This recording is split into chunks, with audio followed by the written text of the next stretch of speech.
C'est la 24e journée du top 14 et il ne reste plus que 3 matchs pour faire un destin. Celui de l'Union Bordeaux-Bègles et de Castres semble passer par les phases finales. Les deux équipes se rencontrent dans un stade Chabandelmas baigné de soleil. Et après 3 minutes de jeu, ce sont les Castrés en blanc pour l'occasion qui se montrent entreprenants. Santi Arata voit l'espace, met une valise à tout le monde et finit dans l'embut pour le premier essai de la rencontre. Les Bordelais sont surpris d'entrer et menés 5-0, puis 7-0. Au quart d'heure de jeu, les Castrés remontent tout express dans les 22 mètres adverses. Dans le désordre, on passe par le sol. Santi Arata est toujours à la baguette et Mathieu Babillot franchit une nouvelle fois pour inscrire le deuxième essai du CO, 12-0. Puis 14-0 avec la transformation, mais la réaction bordelaise est immédiate. Buros repart de ses 22. Bielbiarré évite un plaquage et accélère dans le couloir. Le soutien de Buros est bien présent. La défense castraise est aux abois. C'est l'essai imparable. Bordeaux revient dans la rencontre et n'est plus mené que 5-14. Et on revoit la fin de cet essai de 80 mètres des Bordelais. Avec la transformation, Bordeaux n'est plus mené que de 7 points à la 22e minute. Jalibert fait des différences et Serbucu pour l'essai de l'égalisation. Bordeaux n'aura pas été mené bien longtemps dans cette rencontre et grâce à sa charnière internationale, dans une forme éblouissante, les Bordelais reviennent à 14 partout. Babillot récupère ce ballon, les Bordelais se dégagent mais il y avait une faute à l'origine. Cette fois-ci, on prend les points et on prend l'avantage au tableau d'affichage grâce à Mathieu Jalibert. Bordeaux mène 17-14. 2 minutes plus tard, Mathieu Jalibert repart de ses 22. Un jeu au pied pour lui-même. Les soutiens sont bien présents. Nicolas Deporter file dans la diagonale. Serre Bielbiarré dans le couloir. Et une fois encore, l'ailier international est inarrêtable pour venir inscrire un nouvel essai bordelais. Bordeaux qui prend une avance plus conséquente et mène 22-14.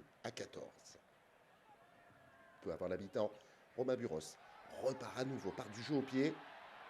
Acrobatiquement, il récupère le ballon. Et derrière, ça développe. Mamadou Diaby est en position de demi-mêlée. Tamefouna au relais. Mathieu Jalibert arrive lancé et joue au pied pour lui-même. Bordeaux fait le break et mène dorénavant 27-14. On revoit une fois encore ce parfait jeu au pied de la part de Mathieu Jalibert. Arme fatale dans cette rencontre. Les Bordelais s'envolent au tableau d'affichage et mènent 29-14 à la pause. Après 5 minutes en deuxième période, les Bordelais, dans un style différent, essayent d'aller inscrire un nouvel essai. Un groupé pénétrant qui avance méthodiquement, avec des soutiens pour donner plus de puissance encore. La ligne d'en-but se rapproche, mais les Castrés résistent. Finalement, c'est Conorsa qui trouve un trou de souris et qui vient donner 20 points d'avance à son équipe. Bordeaux 34, Castres 14. Et on revoit le très bon travail de Conorsa qui tourne sur lui-même et qui trouve le petit espace au ras du poteau de corner. Peu après l'heure de jeu, il est temps de réagir pour des Castrés qui sont dans le sillage de Mathieu Babillot. Un groupé pénétrant impressionnant et qui progresse jusqu'à l'embut.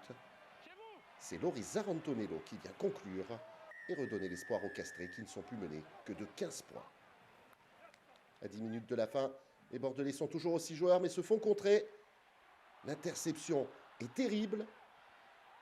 La passe spectaculaire. À 2 contre 1, les Castrés vont dans l'embut. Et c'est cette fois-ci Théo Chabouni qui ramène son équipe à 10 petits points. On revoit cette passe spectaculaire, œuvre une fois encore de Julien Dumora, toujours aussi créatif. À la 80e minute, il n'y a plus que 5 points d'écart entre les deux équipes. Bordeaux mène 34-29. Et les Castrés ont l'espoir sur cette dernière action d'aller l'emporter. Le jeu passe au sol. Monsieur Charabas intervient. Un en avant est commis. On en restera là.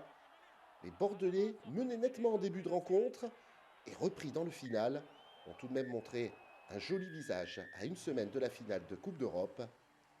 Quant aux Castrés, c'est un point de bonus défensif amplement mérité.